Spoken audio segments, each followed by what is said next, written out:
Welcome back to another episode of Artist Banter, a show where we delve into the vast and interesting and professional world of artists. Today, I'm joined by the band Merceles. So thank you all for being here today. Hello. Thanks for having us. Of course. If we can start off by everyone saying their first and last name and what instrument you play. I'm Joshua Stevens, and I play the drums. I'm Brandon Ibarra. I play keyboard and I sing a little bit and play percussion. I'm Meadows Velasquez, and I'm the lead guitarist, and I'm the singer.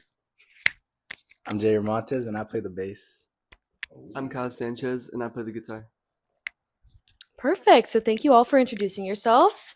I know that you guys are a band from San Diego, and you recently played a show here in Long Beach, so that's why we're on the show today.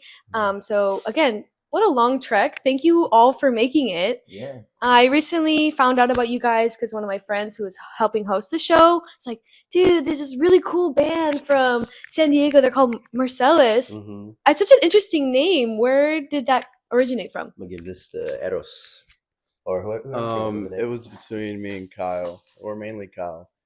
We had an old name called Scripture, and we were getting kind of tired of that name. And I don't know how he came up, so I'm gonna give him the mic. I don't know. I was just in my Spanish class. And I didn't really like the name before. So I was just kind of like in like the mood to just think of just anything whenever, and I just came. And I don't know. I don't know what like. I don't know if I saw something that like gave me the idea. It just came to him. But it just came to me, I guess. Yeah. Not real like meaning behind it. No meaning, no nothing. It's just a nice name. It just sounds like a pretty something, you know? I like that because sometimes I'll be hearing some really interesting band names. I'm like, what inspired that name? Yeah, So like, it's cool that it just like rolls off the tongue. It's very distinct. Yeah. I like it. Merceles and not Merciless. For all you white folks out there. Or Merceles. Love that. And so, you guys, this is a group of 5. Mhm, It's yes. How did you guys meet and initially start this band? It started with me and Josh. We would jam, and we didn't have another guitar or bass player or a keyboard player. So Josh ended up hitting up Kyle, and we jammed with him, and we liked it, and we were asking somebody to play bass.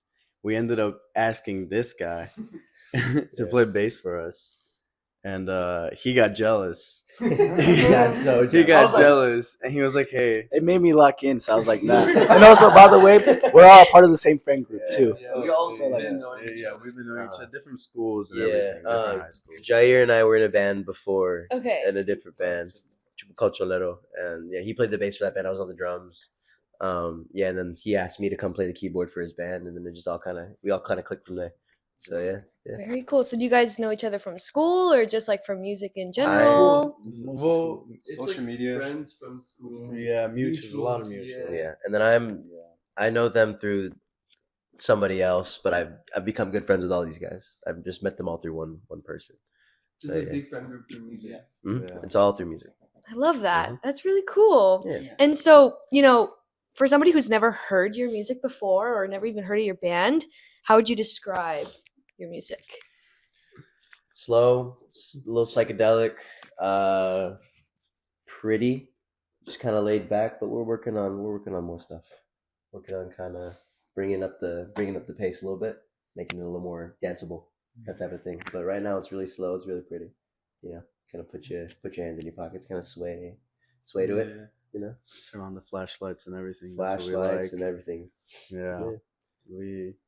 I don't even know. We love the psychedelics, or I do at least, and we have the same. We all do. I We all guess. love the psychedelic type of vibe. So yeah, that's the best way we can describe it. If you're looking for like similar artists, I'd say like close to King, kind of like King Cruelish, Puma Blue, a little bit. From what I've heard, Pink Floyd.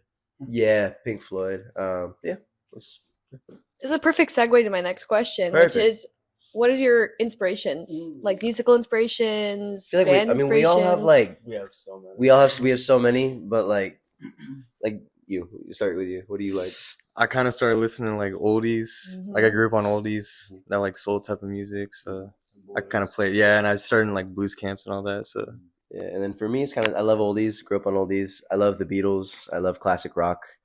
Yeah, but I mean, I'm all over the. I love jazz too. I mean, I was kind of like taught how to play jazz like in high school, so that's for me.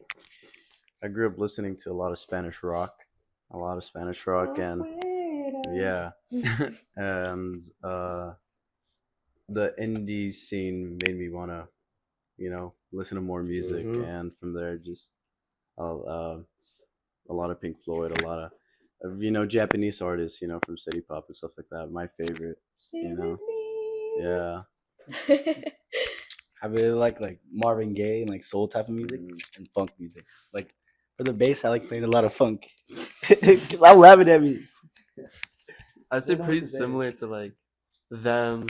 I didn't really have family that listened to too much music when I was growing up, so I kind of found a lot of it myself or just through friends. So like when I was younger, I got really into Queen, and then from there I got into like funk and then some psychedelic. I got into soul because of them too. So a lot of like the Sacred Souls or like the Sinceres, and then like the Puma Blue Shout out Joey. type stuff. Shout out Joey. Shout out. Shout out Joey. It sounds like everyone has kind of a similar but super different at the same time Similar. music taste. All branches of the same tree.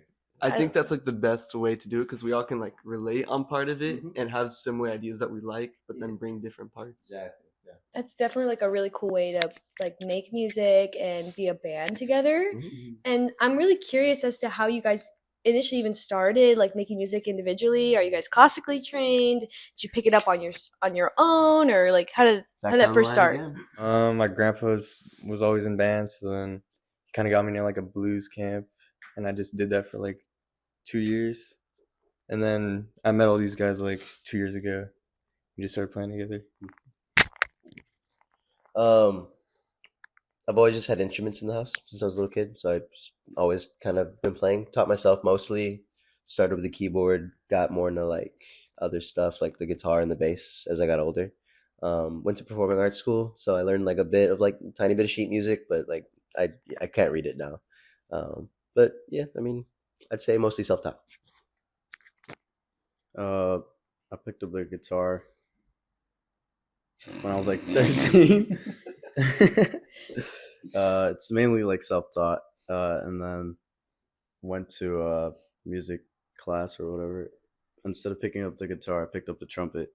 So Fellow brass player, love to hear it. yeah, I love the brass. I played that in elementary school too. I never touched the instrument until I touched the drum set before, but I don't really play drums. But I picked up the bass in 2020, all because of my friend Atlay. Shout out Atlay. He's the one that got me into music. He's the one that made me love music and everything. So yeah, and I've been self-taught ever since. Yeah. I played a little bit, and starting in middle school, just out of boredom. I didn't really find myself like super like loving music at that time. It was mainly just because I wanted to do something. And then as I got older, I started to like it more. I started taking the music theory class like in college, and then when I was younger too, I did like a month of like lessons. But it did teach me like a lot, but I just didn't stick with it. It's always so interesting to see, like, especially like the bands that I talk to or like I interview, a lot of people end up just being self-taught, and it's a lot of it is just like passion driving them. They love performing, they love making music and like creating. So it's just inspiring to see that anyone can pick it up whenever and really just like follow their dreams. It's just really cool. I feel like a lot of the time, like people that are classically trained, they kind of like they put themselves in a box. You know, they no offense to any of y'all if you're listening, but like I feel like a lot of the time I see classically trained musicians, they're like, oh, I need my sheet music or I can't play this piano. You know, it's like they get programmed to play what's put in front of them, as opposed to somebody who's self-taught. They only have what's in their head, and then they have to translate that to their hands, to the instrument. It's a different way of expressing it. But people that know how to do both are insane, and in the best way. Like they're really good. I love seeing people like improvise during like actually like when you sit down at a concert. It's incredible. It's like, how did you do that? Yeah. And so like you guys are all self-taught. It's like coming from your brain. Do you guys see that you improvise a lot at your shows or like when you're practicing? I usually don't. Do you? I kind of do, yeah. I mean, it depends on like I mean, he does the most because he's soloing all the time. Jair does not have a single like solid bass line. He plays the roots and he just goes off of that. But that's a good thing.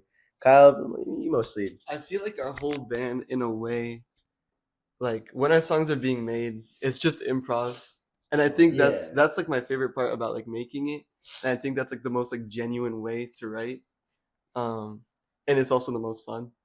So I'm not like the best at it. I like doing it.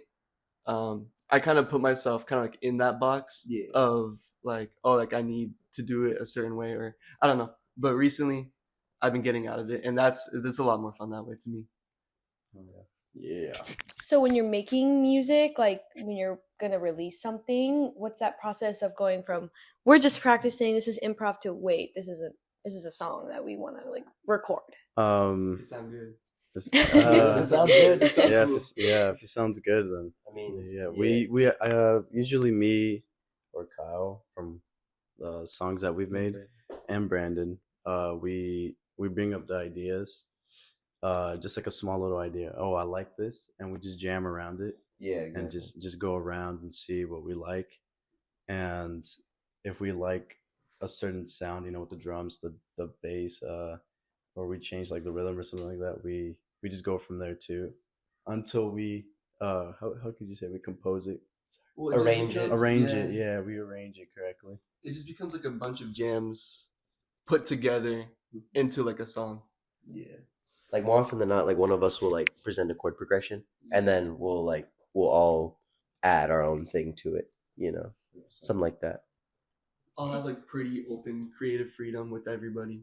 So it's not like, oh, Jair, play this certain thing. He just plays what he wants to play, and we don't stress about it. Sounds good. That's the fun part.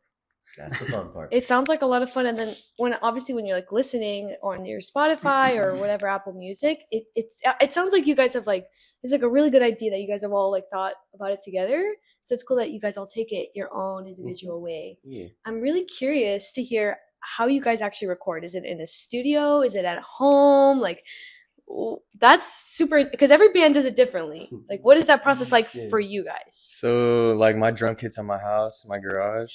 So it's usually like Brandon that starts the whatever, hits us all up, and then we just record at my house. Yeah, And then, I have mics and a mixer. I bring it over. We record the drums are the hardest part. We record the drums, and then I'll usually just like, you can do guitar and vocals like pretty much anywhere as long as the room doesn't sound like terrible. So I will go to somebody's house or they'll come to mine, and we'll just mic up an amp and do it. The hardest part's usually like mixing it and making it sound good, and making it sound good, and just like little things. Like most people wouldn't notice it, but we all notice it. Like, what's something that you Like notice? like When you add too much reverb. too much too much reverb, but like some people might be like, oh, that's the perfect amount of reverb. I don't know. It's little things, but usually my house, his house. I mean, the studio's everywhere. The studio's everywhere. Yeah. Very portable. Very DIY. For the most part, yeah. I mean, drums are always at his house. Like, that's always going to be at his house, but everything else is pretty much anywhere. Yeah. It's easy. It's easier than you think. It's easier than you think to make stuff sound good. You can do it. You can do it. Yeah. And so, what's the difference between like how you play when you're recording versus when you're actually like performing for people? Do you change like levels for sound? Well, no, I would say it's more like when you're playing live, there's a little more space to like there's more margin of error. That that, and it's more like I feel like when you're recording, you play the most simplified version of whatever the song is, because you want to leave space for other things in the recording, unless it's unless you want a busy recording. But when you're playing live, you have more leeway to show off your musicianship, whereas I feel like with a recording, it should be more about the song and the composition itself, and making it sound as clear as possible, versus live, whatever, have fun, more than anything, have fun when you're playing live. But when you're recording, try to be locked in, efficient. There you go. You got to lock in, be efficient. I like that. Really Yeah. cool. Yeah. Whatever the next question is, Jerry's gonna answer it. Okay. What is the timeline for when you like record a song to like putting it out on like Well, that honestly, it depends because we have a song right now that we recorded a year ago and it still Wow. isn't out. So it's like Yeah. it just depends on when we complete it. Is And- it so like the completion process is like you were initially record it and then you like go back and like change parts that you like, or is it just Yeah. the editing that takes forever? It's little mostly bit of both. it's a little bit of both. Yeah. It's like when people can and when like whenever. Yeah. It's very like in the moment, like what we're thinking, what we want to do with the song. And if we're not happy with it, then we'll find another song that we want to do and have like a strict idea of what we want. And we just kind of bounce around until it gets done. Some obviously are quicker, some are a year old. But it just varies like on the song and I guess I don't want to say like motivation, but maybe like just like the connection like to the song. Yeah. Like for instance, like the song we just put out, I Wanted You, go stream it. That one, when did we start recording those drums? Like that was maybe 3 months ago? Nah, it was like 3 or 4 months ago. Yeah. Like it took a while just to get everything, I mean, to be fair, like we got slim pickings of time. Our free time as a band is spread pretty thin. So that's a big contributing factor too. But like it varies. Like these guys did their first song, just them four, Lover's Night, and I think you guys got that done you got it all done and recorded in one session, right? Yeah. Like a week in total. it was like I had more control. Brandon does most of the mixing now. Mhm. He's more like professional at it. I just did it because that's what we had. That's what Yeah, but we put a firm date on like when to get that out, and I think we put it out in like 2 months, right? Because it was like over the summer. Yeah. We just wanted something out, and then we got that done. And then I kind of forgot the question. What was the question?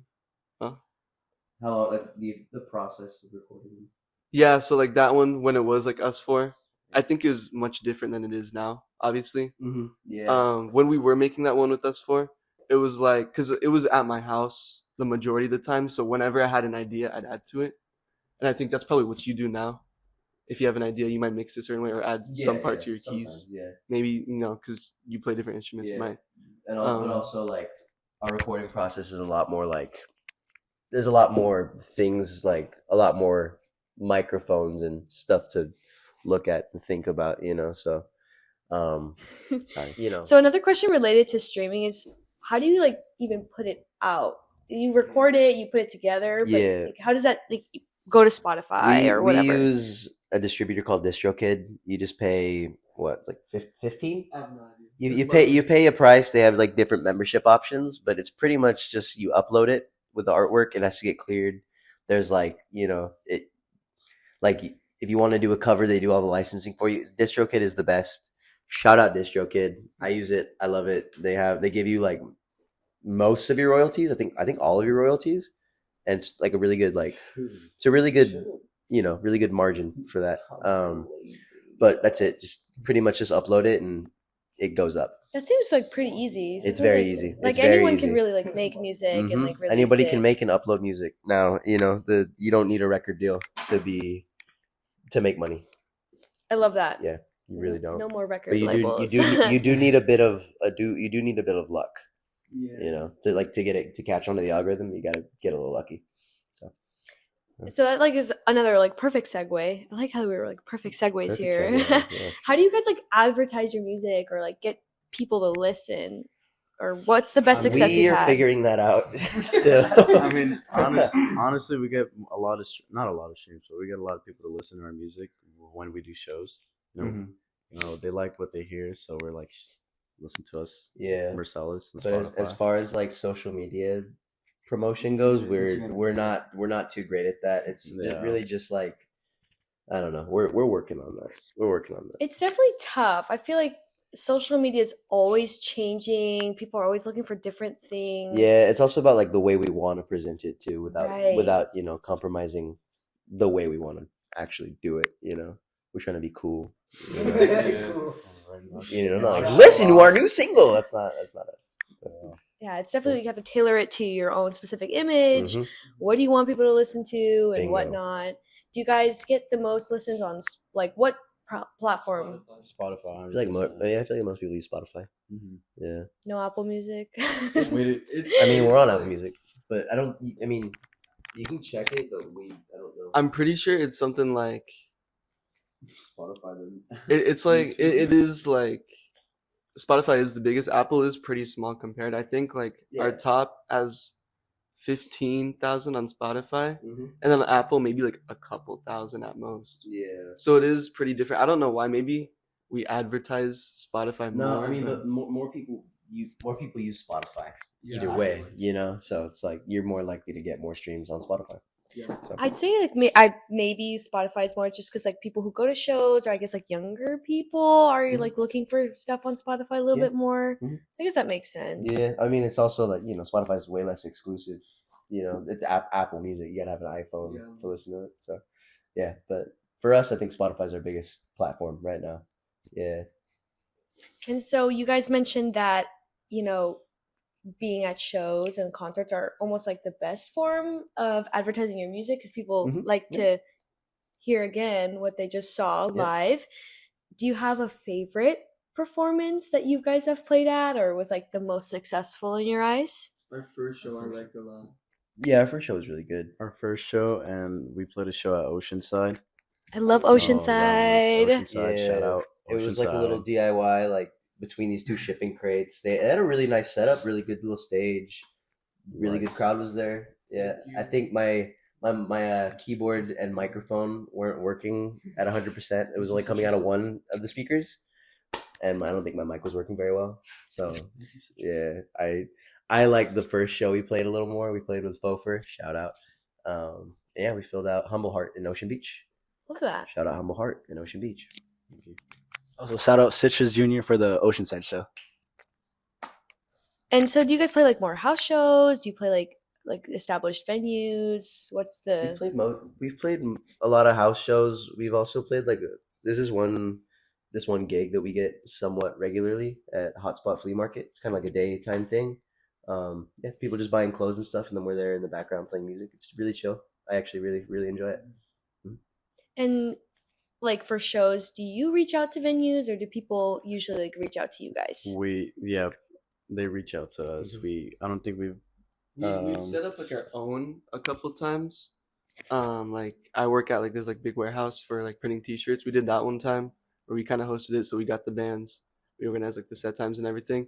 But for the most part, we've just had other people reach out to us, which is good. I think it's also like cool in that way because when they set it up, they invite the bands that they know, which we can make more connections that way.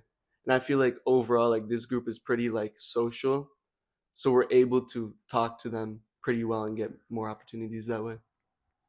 Absolutely. And like based on your shows, like you meet new bands, you meet new people. How connected do you think you are to like the San Diego scene and then also like to the SoCal scene? If Ooh, well, the SoCal, we got a lot of work to do.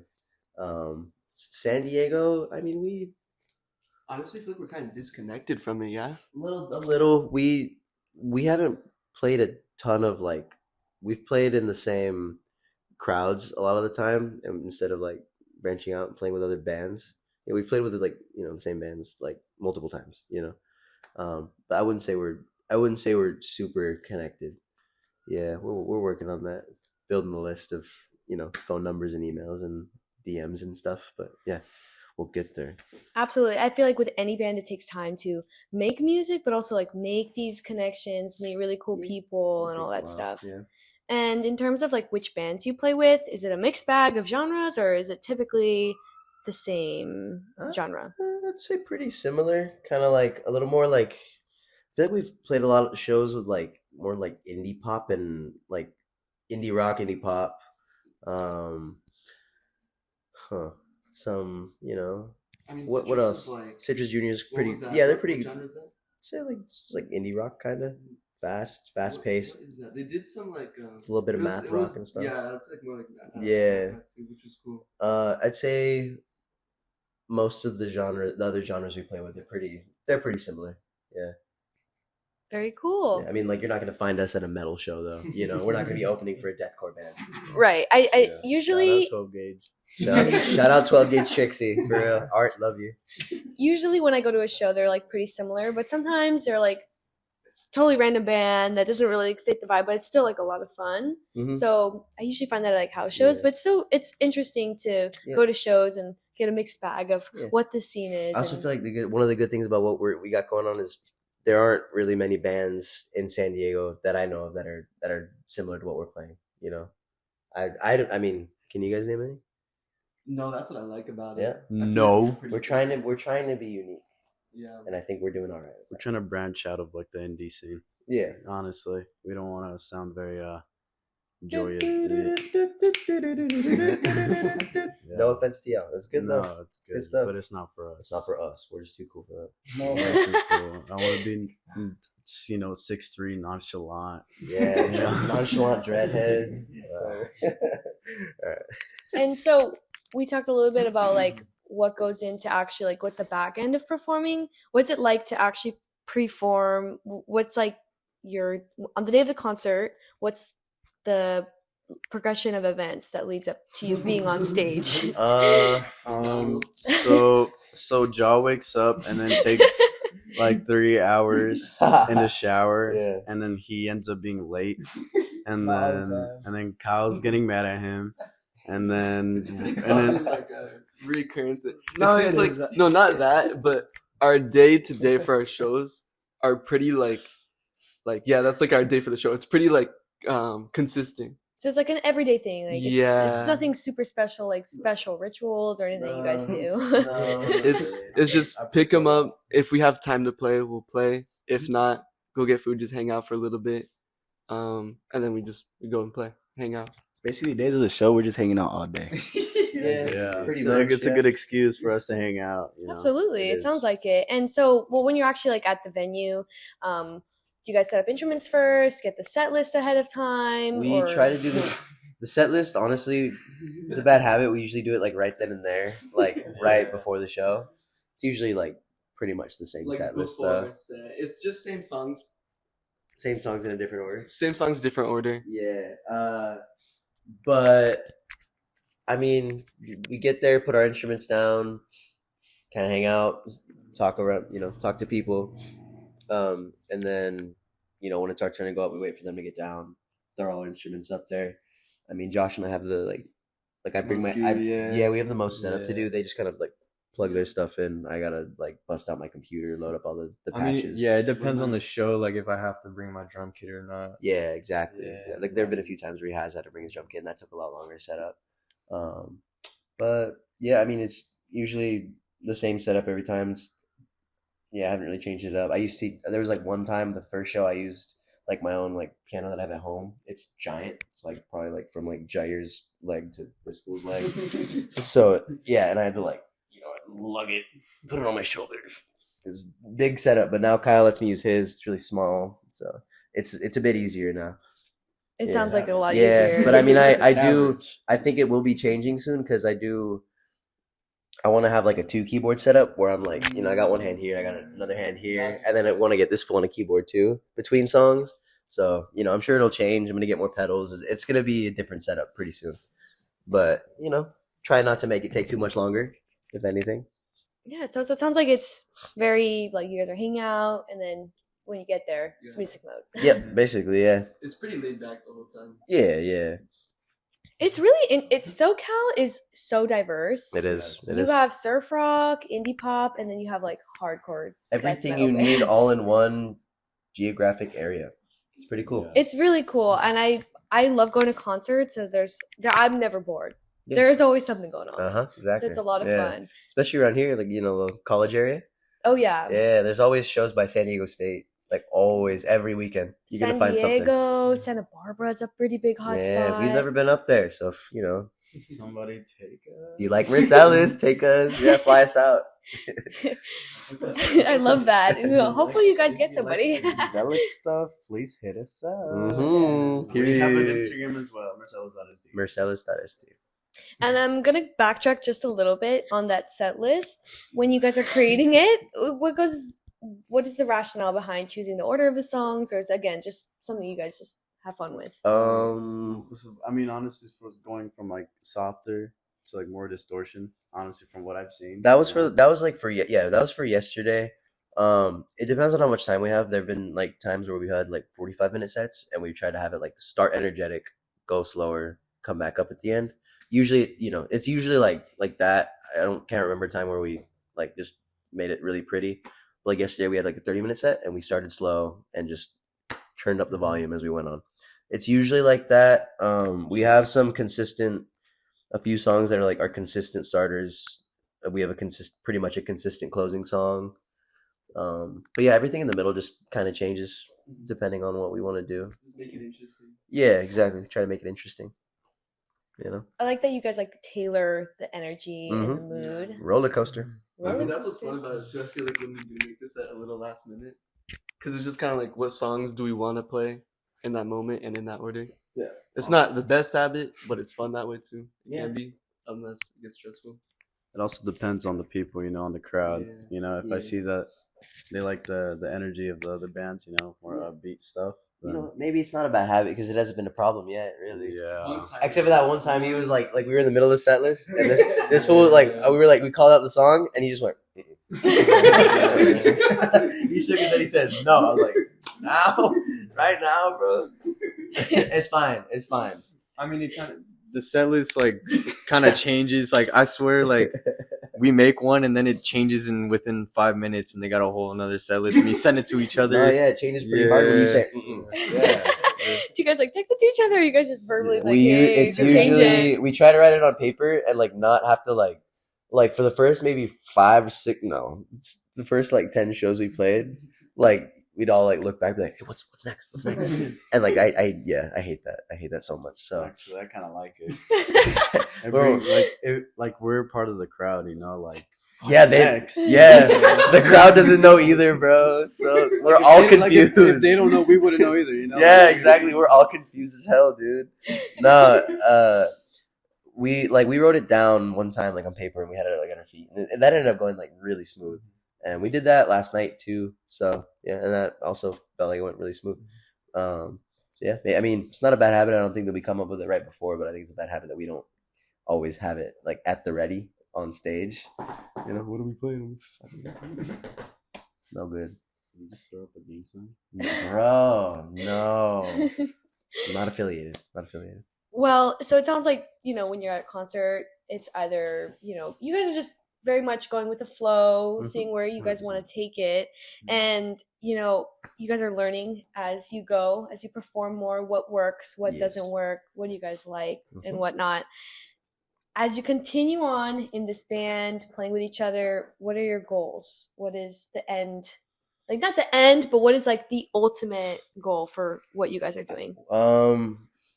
The ultimate goal, you said? Or just a goal in general for your playing? I think our short-term goal right now, I've been talking to these guys about it. I want to take like just a quick little break from playing shows, focus more on like promotion, content, Instagram content, merch, and recording and writing new stuff. We've been playing a pretty similar set list for a while now, and I'm just trying to spice it up, make it fresh, make it new. So short-term, I think is writing, recording, prioritizing, I guess, product. Long-term, world domination. Yes. I mean, yeah, that's. I want to live in a $7 billion mansion with 2 weenie dogs. Only 2? The fluffy ones too. Basically, world domination. Yeah, I mean, yeah, we're taking over. Short-term recording and writing. So you should be hearing some more new, fresh stuff from us soon. Hope so. Long-term, I mean, within a year, I'd like to play more shows in different parts of California. If we can get a show out of state, awesome. But we are a baby band, and we're all just running it ourselves. We just got to keep building it ourselves as best as we can. Love to hear that. Yeah, we're working on it. Love to hear that. It's a work in progress. That's always how it goes, and it seems like you guys are learning as you go. Yes, we are. it's very cool to see that. Again, like people my age, like anyone can do it. It's cool that you guys are like putting so much time and dedication into something that you love. Is there a venue that you want to play at that's like, this would be the coolest place to play ever? Humble heart. Let me think. The observatory North Park, one, maybe one day, like Jerry said. The main stage Soma.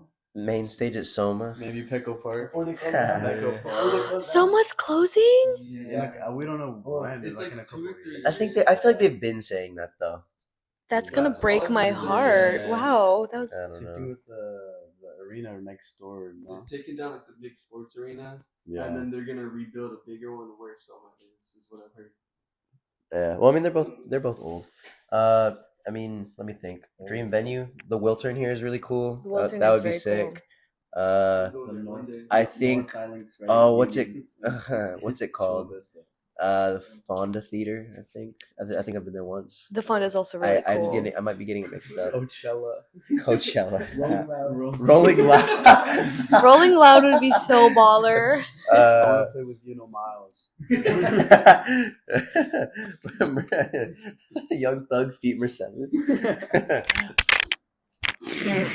Sorry. I don't know. Any more dream venues that we know of? Honestly, I never really thought about it other than like taking down like the easy boss, not the easy bosses, but the smaller bosses, like the local Yeah, stuff. we're working on the local stuff. Uh, Wembley Stadium. Yeah, one day.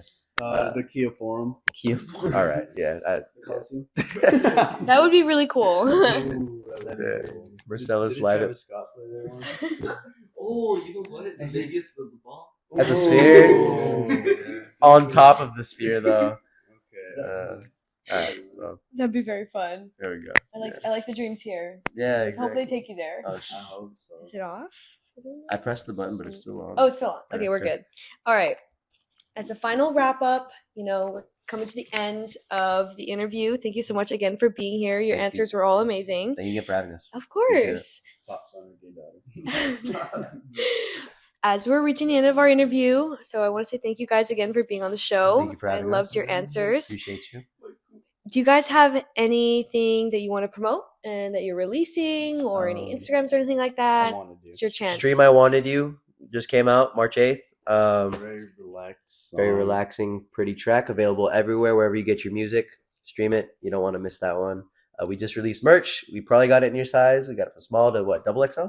Come to our shows Yeah. for it. Yeah, come to our show or send us a DM. Maybe we'll ship it to you. We'll make a link too. Yeah, Yeah. yeah. We'll. We just got merch. Shout out. Let me think. Shout out Fofer. Shout out the San Diego hardcore scene. Shout out Lai. Shout out all our homies. Shout out Gio. If you're watching this, Shout out Gio. Shout out Carly. yeah, shout out Carly for the show last night. Shout out Cholero. I missed that. Shout out to my dad for having me and conceiving me. You did good. You did pretty good, dude. Thank you. Proud of you. Okay, wait. Shout out to Cruz. Shout out to Cruz, to his little kid. Love you, son. Yeah, his little one. Yeah. Shout out friends, family. Yeah. Shout out everything, really. Shout out you for having us. Of course. Thank you. If you're watching this, shout out you. Yeah. Shout out to you. Shout out everything. Yeah. Big shout out to San Diego. Yeah, and then our Instagram is merceles.sd. That's MERCELES.SD. Like Mercedes without the D. With an L. Same with our TikTok. Same with our TikTok. Yeah. We're everywhere. Follow us there. YouTube too. If you like YouTube shorts, you'll catch us there. There are some people on YouTube Shorts. Oh, I live on YouTube shorts. It's bad. It's bad. Yeah. All right. Movie scenes. Perfect. Thank you guys so much. This has been the episode of Artist Banter with Merceles. Yeah.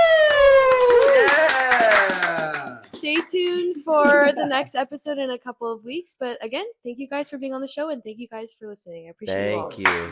Thank you. Nerdwork. Bye. Thank you. Bye.